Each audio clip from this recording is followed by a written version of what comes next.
Hello, my name is Lloyd Chapman. I'm president and founder of the American Small Business League, and we've got a press release out today called Congressman Sam Graves joins Lloyd Chapman and Professor Charles Tiefer in opposing the SBA.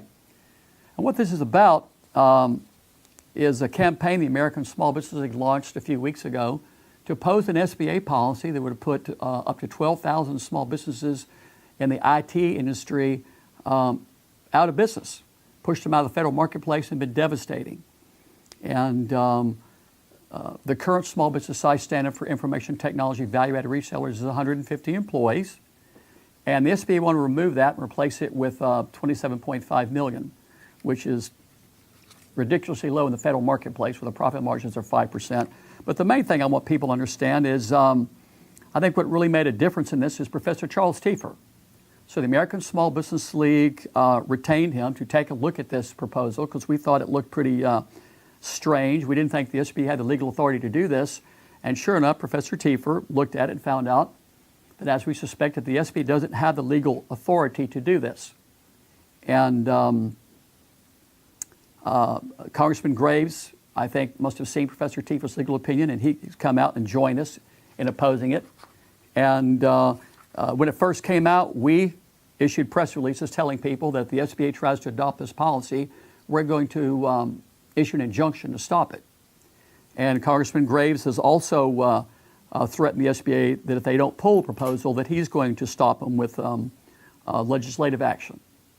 But I think the main thing I want people to know is, as much as I appreciate Congressman Graves helping out, this is something that the American Small Business League, I think, deserves credit for. The comment that really made a big difference on this was Professor Charles Tiefer's comment that the SBA doesn't have the authority to do this. All the great people that put in comments opposing it, we really appreciate that. But the SBA has about a 10-year track record of completely ignoring those comments and doing whatever they want to. And I think Professor Tiefer pointing out the fact that they don't have the legal justification to do it was really significant. And I heard my staff told me that there was a radio show today, and was it Federal News Radio? And they were talking to people that had nothing to do with this. It's kind of comical. This happens a lot of times when the American Small Business League has a major accomplishment. There's like a parade of people, stepping forward to take credit for what we've done. But here's, I think, the most important point I want you to remember.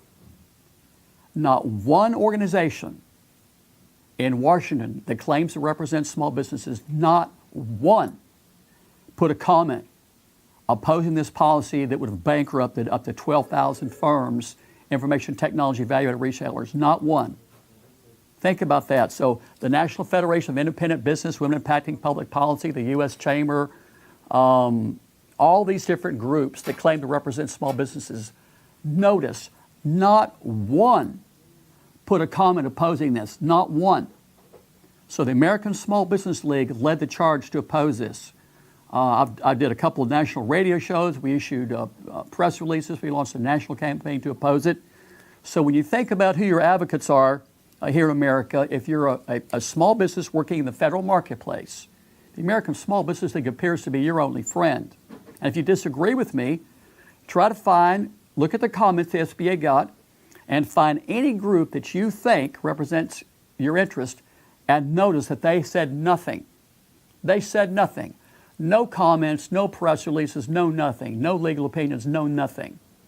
Only the American Small Business League. So that's a fact. So I'm very proud of what we've done. And I just want small businesses to get organized. You don't have to get organized around the American Small Business League, but just get organized.